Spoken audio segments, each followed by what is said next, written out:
जी अस्सलाम वालेकुम दोस्तों। आज के सियासतनामे में खुश आमदेद। मुझे उम्मीद है आप जहां भी होंगे खैर आफियत से होंगे। आज के सियासतनामे में जो खबरें शामिल होंगी उसमें सबसे पहले इमरान खान साहब की जो जेल में याशियां हैं वो ख़त्म होने जा रही है।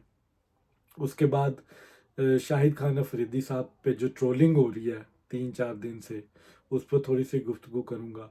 फिर पेशावर हाई कोर्ट के पास एक टेस्ट केस जा रहा है मंडे को, उस पर बात करेंगे। 40 MPA सुन्नी तहात कौंसल्स के हाथ से निकल रहे हैं, उस पर गुफ्तगू को होगी। और FBR एक नई पॉलिसी लेके आ रहा है टेस्ट टैक्स के हवाले से, उस पर बात करेंगे आखिर में। सबसे पहले इमरान खान साहब की जो जेल में याशियां चल रही हैं उसके ऊपर हुकूमत ने फैसला कर लिया है कि अब इन याशियों का जो सा है वो हिसाब किताब लिया जाना चाहिए। अब ये कंपैरिजन चल रहा है इस वक्त कि बाकी जो जेल में जो कैद लोग हैं उनको इमरान खान साहब से इतनी सुपेरिटी क्यों दी जा रही है। अच्छा, उसकी एक बुनियादी वजह, मेन जो रीज़न है वो इस्लामाबाद हाई कोर्ट है जहां से एक सहूलतकारी हो रही है। अब अदालतों का काम होता है कि कानून पे अमल दरामद कराना, कानून के मुताबिक, या अगर जहाँ पे वो इलेक्शन हो रही है कानून की वहाँ पे आपने जो सा है उसकी आपने अमल दरामदी करानी होती है, इंश्योरिटी देनी होती है कि यहाँ पे मेक श्योर कि आप इस कानून पर अमल करें। अब जेल मैनुअल के हिसाब से इमरान खान साहब एक मुलाकात एक वीक में कर सकते हैं, जो उससे पहले भी जो जितने भी VIP शख्सियात जेल में रही हैं उनके साथ भी ये सलूक होता रहा। अब यहाँ पे क्वेश्चन ये रेज होता है कि अदालत जो सी है वो एक किस्म की हरासमेंट कर रही है जेल इंतजामिया को, उनके सुप्रिटेंडेंट को बुला के उनको कंटेम्प्ट ऑफ कोर्ट का नोटिस भी दिया। फिर उसके बाद अब 3 मुलाकातों की इजाज़त भी अदालत के हुक्म पर एक स्पेशल दी जा रही है इमरान खान साहब को। और अब एक चौथी मुलाकात जो सी है उसके ऊपर उनको प्रेशराइज किया जा रहा है जेल इंतज़ामिया को कि, और साथ में ये भी कह रही है अदालत के ये जेल सुप्रिटेंडेंट का जो सा है वो स्वाबदीदगी इख्तियार है। अगर तो ये जेल सुप्रिटेंडेंट का स्वाबदीदी इख्तियार है तो आप क्यों उसको हरास कर रहे हैं। फिर तो उनको अपना काम करने दें, अगर उनको लगेगा सरकमस्टांसिस इस तरह के हैं तो वो कर देंगे। अदालत क्यों असरअंदाज हो रही है इनके ऊपर। अब मुझे ये समझ नहीं आती, पाकिस्तान ये तरीके इंसाफ दो नहीं एक पाकिस्तान का नारा लगाती थी, इंसाफ की बात करती थी। आज जब उनके ऊपर ये वक़्त आया तो आज वो भूल गए हैं, आज वो सारी सहूलियात मांग रहे हैं जो कि एक आम पाकिस्तानी को जो सा है वो मैसर नहीं है जेल में। अब अगर इनके सेल की बात करें, तकरीबन 2 सेल्स को मिला के एक सेल बनाया गया उस वक्त मुझे याद है, और 1 करोड़ रुपया उसके ऊपर खर्च आया। फिर उनको कुछ ऐसा हाता दिया गया जहाँ पे ग्रीनरी ग्रीन बेल्ट भी मौजूद हो, वो इजीली वॉक कर सके अपने कमरे में। उनको साइकिल प्रोवाइड की गई। अब 35 लाख का वो खाना खा गए, देसी बकरे और देसी मुर्गे, वो भी पाकिस्तान के टैक्स पेयर के मनी का। वो जो सा है वो एक दिन का तकरीबन 20,000 बनता है जो इमरान खान साहब के ऊपर लग रहा है। इमरान खान साहब क्या ये पैसा खुद अफोर्ड नहीं कर सकते? उनके घर से ये खाना नहीं आ सकता? चलेगा, घर से नहीं आ सकता तो आप इस रकम को अपनी पार्टी फंड से अदा करें, अपनी जाती जेब से अदा करें। या इनके जो सपोर्टर बैठे हुए यूरोप में, वो इतनी इखलाकी जुर्रत क्यों नहीं करते और कहते क्यों नहीं कि हम ये देते हैं पाकिस्तान के टैक्स पेयर का पैसा। इमरान खान साहब आपके ऊपर क्यों लग रहा है? आप तो माफ कीजिए, आप तो उल्टा पाकिस्तान को डिफॉल्ट करना चाहते हैं। आप तो पाकिस्तान के दुश्मन बने हुए हैं। आप तो IMF को खत लिख रहे हैं। आप तो चाहते हैं ये मुल्क डिफॉल्ट हो। तो एक मुल्क जो ऑलरेडी इतना माली मुश्किलात का शिकार है, तो आप इट सेल्फ क्यों नहीं स्टैंड लेते? अब आप क्यों नहीं कहते कि इतना मैं बोझ नहीं बनना चाहता, ये जितना खर्चा जेल में हो रहा है इसको मैं अपनी, मेरी पार्टी देगी, मेरी पार्टी का फंड देगा, उसमें से दे या मैं अपने जाती जेब खर्च से देता हूँ। ये जो 180 दिन की जो सजा इमरान खान साहब ने काटी है उसकी सबसे बड़ी वजह ही यही है कि जो सहूलतें इमरान खान साहब को जेल में दी जा रही हैं वो एक कैदियों वाली नहीं है। एक वीआईपी प्रोटोकॉल मिला हुआ है इमरान खान साहब को, मुशक्कती मिले हुए हैं और वो एक एंजॉय करे, एक शाहाना जिंदगी वहां पर गुजार रहे हैं और कोई पूछने वाला नहीं है उनको। 976 मुलाकातें उन्होंने कर ली हैं, जबकि एक आम कैदी को या एक आम वीआईपी को हफ्ते में एक मुलाकात की इजाजत होती है। अब चौथी मुलाकात की जो सी है वो सिफारिश हो रही है अदालत की तरफ से और उसको प्रेशराइज किया जा रहा है जेल इंतजामिया को। ये किस किस्म का निज़ाम है? अब ये पाकिस्तान की रियासत जो सी है इस वक्त वो इस सर जोड़ के बैठ गई है कि जो इमरान खान साहब की जो ये सहूलियात है इनका ऑडिट किया जाए। और ये जब तक आप उनको कैदियों वाली मैनुअल पे नहीं लेके जाएंगे उनको ये एहसास नहीं होगा कि वो कैद है। उनको तो वो लग रहा है कि वो किसी होटल में आके बैठे हुए हैं, उनकी मर्जी के मुताबिक सब कुछ चल रहा है। जेल भी उनकी मर्जी के मुताबिक चल रहा है। पाकिस्तान के अंदर जो वो मुदाखलत कर रहे हैं जेल के अंदर बैठ के मीटिंग्स के थ्रू, वो भी उनके मुताबिक चल रहा है। और डिस्टेबलाइज भी पाकिस्तान को करने की कोशिश कर रहे हैं उन मीटिंगों के थ्रू।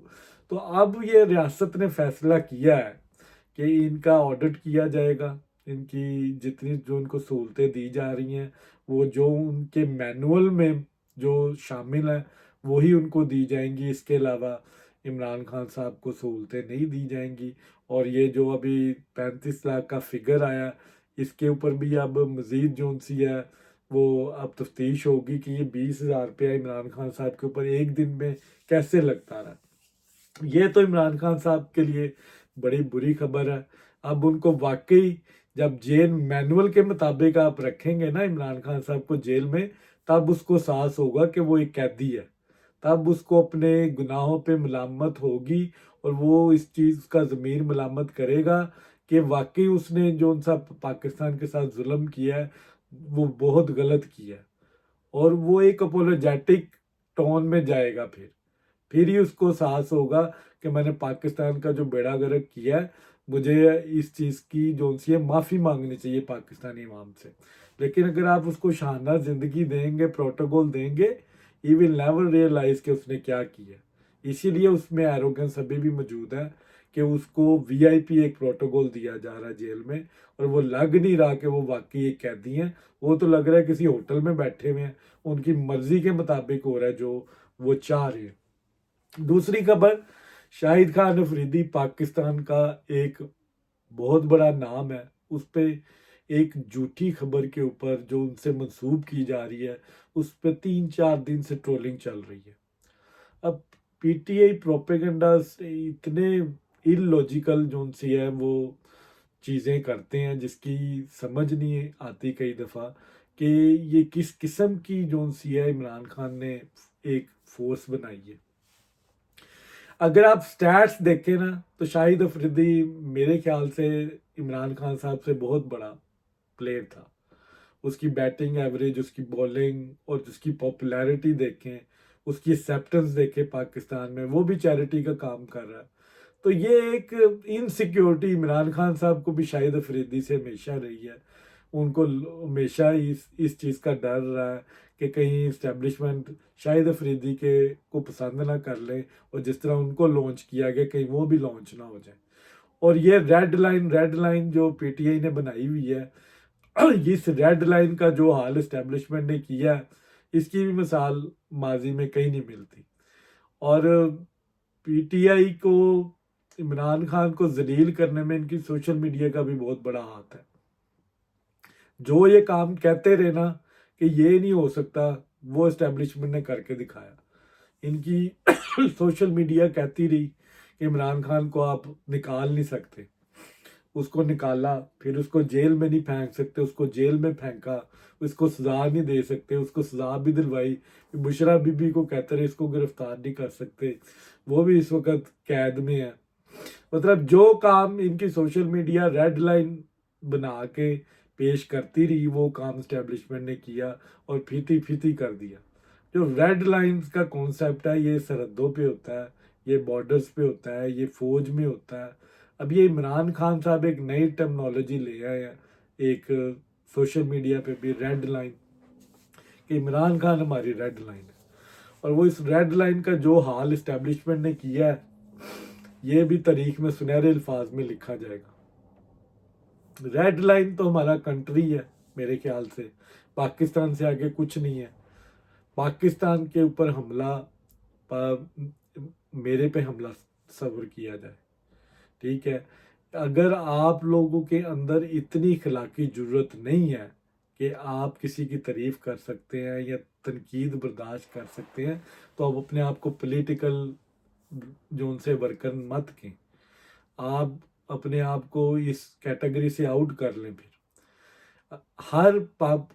हर लीडर की कोई कहीं ना कहीं हेट होती है, चाहे वो इमरान खान है, चाहे वो नवाज शरीफ है, चाहे वो अल्ताफ़ हुसैन है, चाहे वो आसिफ अली जरदारी है।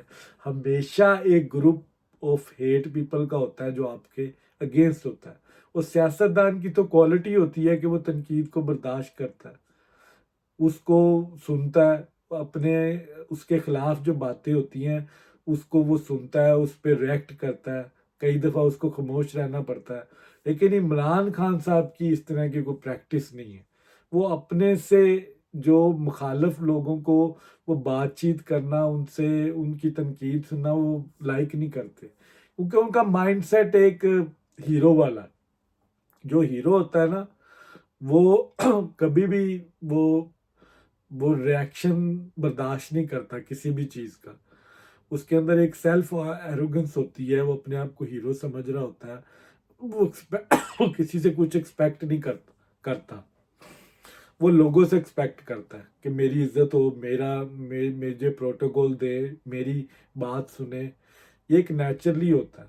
लेकिन जो एक सियासतदान होता है वो हमेशा बातचीत पे बिलीव करता है, वो बातचीत करता है, वो डायलॉग्स के ज़रिए चीज़ों को सॉल्व करने की कोशिश करता है, वो कभी एरोगेंस नहीं शो करता। इमरान खान साहब को अभी और उनके जितने भी फॉलोअर्स हैं उनको इस चीज़ की ज़रूरत है इस वक्त कि जो कौमी हीरो होते हैं ये पाकिस्तान के हीरो हैं, ये किसी पार्टी के हीरो नहीं होते।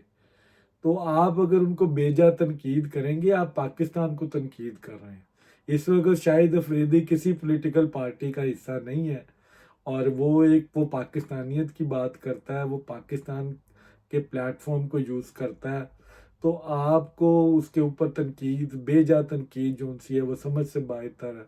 वो हमेशा इमरान खान को जो सा वो अपना एक हीरो मानता है, वो इमरान खान साहब को लाइक भी करता है, वो इमरान खान साहब का फॉलोअर भी है। लेकिन फिर भी एक इनसिक्योरिटी है पीटीआई के सपोर्टर्स में कि वो शहबाज शरीफ को अगर उनकी थोड़ी सी तारीफ कर दे या उनके साथ फ़ोटो खिंचवा ले तो उसके ऊपर तनकीद शुरू हो जाती है। ये इनकी एक्सट्रीमिस्ट सोच, इसकी अक्कासी है। ये इतने नैरो माइंडेड, ये पढ़ा लिखा शऊर जो इमरान खान साहब ने इनको दिया है कि ये सही और गलत में तमीज़ नहीं कर सकते, किसी की तनकीद को सुन नहीं सकते, बर्दाश्त नहीं कर सकते। ये किस किस्म का शऊर इमरान खान साहब ने इनको दिया है जो इनको समझ नहीं आ रही। आज की तीसरी खबर जो सी है वो है जो आज़ाद उम्मीदवार जो से हैं, वो 40 से ज़्यादा आज़ाद उम्मीदवार इस वक्त सुन्नी इत्तेहाद कौंसिल को छोड़ के एक अलहदा फॉरवर्ड ब्लॉक बनाने जा रहे हैं। इसका मैं इस चीज़ की खबर मैं पहले आपको 1 वीक पहले दे चुका हूँ कि ये फॉरवर्ड ब्लॉक बनेगा, क्योंकि अब सुन्नी इत्तेहाद कौंसिल की आपस में लड़ाइयाँ हो गई हैं शुरू, और इसी वजह से कुछ दिन पहले सुन्नी इत्तेहाद कौंसिल के जो पंजाब के ओपोजिशन लीडर हैं उन्होंने कहा था कि हम एक बिल ला रहे हैं जिसमें फ्लोर क्रॉसिंग जो सी है वो जो लोग करेंगे वो इलेक्शन कमीशन से या पंजाब असम्बली के स्पीकर के थ्रू वो डिसक्वालीफाइड होंगे। अब जो फ्लोर क्रॉसिंग का जो जहाँ तक मेरी नॉलेज है उसका जो सा वो बिल है वो 3 चीज़ों पे वो इम्प्लीमेंट होता है। जब आप वज़ीर आला के लिए वोट ऑफ नो कॉन्फिडेंस देते हैं, या कोई आइनी बिल होता है, या वज़ीर आला की कोई सिलेक्शन में आप वोट देते हैं, तो तब ये फ्लोर क्रॉसिंग के ज़िम्मे में आता है। इसके अलावा अगर आप कोई चीज़ किसी चीज़ भी कॉन्सेप्ट में आप गवर्नमेंट को सपोर्ट करते हैं तो वो फ्लोर क्रॉसिंग में नहीं आता। तो बहरहाल अब ये फैसला, ये अब एक थ्रेट दिया पीटीआई की तरफ से थ्रेट आया कि हम उनको आइडेंटिफाई करें और उनको डी नोटिफाई करवाएं। अब ये सारे लोग आज़ाद हैसियत से जीते हुए हैं, और अगर उन्होंने सुन्नी तहात कौंसिल को ज्वाइन किया है तो फिलहाल वो सुन्नी तहात कौंसिल के कंडक्ट में भी नहीं आ रहे, क्योंकि सुन्नी तहात कौंसिल की प्रेजेंस को माना नहीं जा रहा फिलहाल कोर्ट की तरफ से। अब देखना ये है कि ये ऊंट किस करवट बैठता है। मुझे तो लग रहा है ये फॉरवर्ड ब्लॉक बनेगा। पंजाब से मैं पहले भी ये बात की कि शायद पीटीआई जो 2 सीटों का सोच रही है वो एक सीट भी ना जीत सके, क्योंकि अब ये जब ब्लॉक्स बनेंगे तो ये बिकेंगे भी। और इनकी ब्लॉक्स बनने की वजह यही है कि सेनेट इलेक्शन में फिर जोन सा वो इनकी पसंद के लोग जो स्टैब्लिशमेंट चाहती है वो जीतेंगे और वो आएंगे। इस वक्त सुन्नी तहात कौंसिल की ग्रीफ जोन सी है वो बहुत वीक है। दूसरी तरफ पेशावर हाई कोर्ट में एक टेस्ट केस जोन सा है वो होने जा रहा है। इससे पहले पेशावर हाई कोर्ट एक सहूलतकारी पीटीआई को दे चुकी है। उनका एक कैंप ऑफिस तस्वर किया जाता है जहाँ से शेख वकास असलम को भी बेल मिलती है, असलम इकबाल को भी बेल मिलती है, वहाँ से फैसल जवेद को भी बेल मिलती है, वहाँ से हर उस रहनुमा को बेल मिलती है जो इस वक्त 9 मई के मुलजमों में शामिल है, 9 मई के टैक्स में शामिल है। तो पेशावर हाई कोर्ट के पास मंडे को अब ये फर्स्ट टाइम वहाँ की ओपोजिशन जो सी है वो जा रही है कि आइन के आर्टिकल 109 के मुताबिक जो गवर्नर होता है वो असम्बली का सेशन कॉल करता है, और असम्बली का सेशन वो कॉल करे तो वो स्पीकर को बुलाना पड़ता है। अब वो बुला नहीं रहा स्पीकर, और वो ताले लगाए हुए उन्होंने, जो कि एक वॉयलेशन हो रही है कानून की वहाँ पर। और बुलाने का मकसद ये है कि 24 अरकान जो उनसे उन्होंने हलफ उठाना है, और उस 24 अरकान के हलफ उठाने की वजह से पीटीआई जो है वो एक सीट लूज करेगी सेनेट की, जिसकी वजह से पीटीआई रजिस्ट कर रही है और वो इजलास होने नहीं दिया जा रहा। पेशावर हाई कोर्ट जो सी है उसी का फैसला है कि रिजर्व सीट्स जो सी है वो सुन्नी तहात कौंसिल को नहीं मिल सकती। अब ये एक टेस्ट केस है जहाँ पे पूरी पीटीआई को रिलीफ दिया गया उस कोर्ट की तरफ से। अब अपोजिशन की जो जमातें हैं वो जा रही हैं, अब वो अदालत के हुक्म पर ये इजलास कॉल किया जाता है या नहीं, अब ये फैसला अब पेशावर हाई कोर्ट ने करना है कि उन्होंने अब पीटीआई को यहाँ पे फैसिलिटेट करना है या अपोजिशन को करना है या कानून के की अमलदारी करवानी है। अब ये टेस्ट केस है पेशावर हाई कोर्ट के लिए कि वो क्या इस पर जो है वो स्टैंड लेते हैं। आज की आखिरी जो खबर है वो एफबीआर के हवाले से है। एफबीआर एक नई पॉलिसी लेके आ रहा है जिसमें हर बिजनेसमैन को रजिस्टर्ड होना पड़ेगा, नेटवर्क में आना पड़ेगा, और तकरीबन 1200 जो सा है वो टैक्स जो सा है उसको देना पड़ेगा। अब ये शर्त जो सा है वो आईएमएफ की तरफ से इम्पोज की जा रही है। पाकिस्तान का नेटवर्क अभी भी बहुत वीक है। देखा जाए जिस तरह बाकी वेस्टर्न कंट्रीज़ में या इंडिया में जो नेटवर्क मौजूद है वो पाकिस्तान में अभी भी नहीं है। टैक्स चोरी बहुत ज़्यादा है, जिसकी वजह से अब ये नई पॉलिसी लेके आई जा रही है जिसको जिसको अब जिसमें जितने भी छोटे लेवल के जो बिजनेसमैन हैं उनको भी, जो करियाना स्टोर चलाते हैं, उनको भी उस नेटवर्क में आना पड़ेगा और उनको टैक्स देना पड़ेगा। ये एक अच्छा साइन है। पाकिस्तान की जो मैशियत इस वक्त जितनी कमज़ोर है उसको इस तरह के इनिशिएटिव की ज़रूरत है। अब देखना ये है कि कितने लोग जो उनसे हैं वो इस नेटवर्क में नहीं शामिल होते हैं और पाकिस्तान के जो टैक्स नेटवर्क को है वो बढ़ाते हैं और पाकिस्तान की मैशियत को बचाते हैं। यहाँ पे एक चीज़ बड़ी इम्पोर्टेंट है कि हम इंडिया की एग्जांपल हमेशा देते हैं। 136 बिलियन इंडिया में मौजूद है और हमारे पास एक भी ऐसा नहीं है जिसको हम शो कर सके कि ये पाकिस्तान की पहचान है, ये पाकिस्तान का बिजनेसमैन है इंटरनेशनल लेवल पे। उसकी वजह है कि वहाँ पर हुकूमतें सपोर्ट करती हैं। इंडिया में जो जितने भी बिजनेसमैन हैं उनको हुकूमतें सपोर्ट करती हैं, उनकी पॉलिसी को इंडोर्स करती हैं। वहाँ पे नैब मौजूद नहीं है, वहाँ पे ब्लैकमेलिंग नहीं होती। जबकि पाकिस्तान में एक एक इस तरह का एक एटमॉस्फेयर है कि यहाँ पर आपको जो अदारे हैं वही आपको बिजनेस नहीं करने दिया जाता। तो ये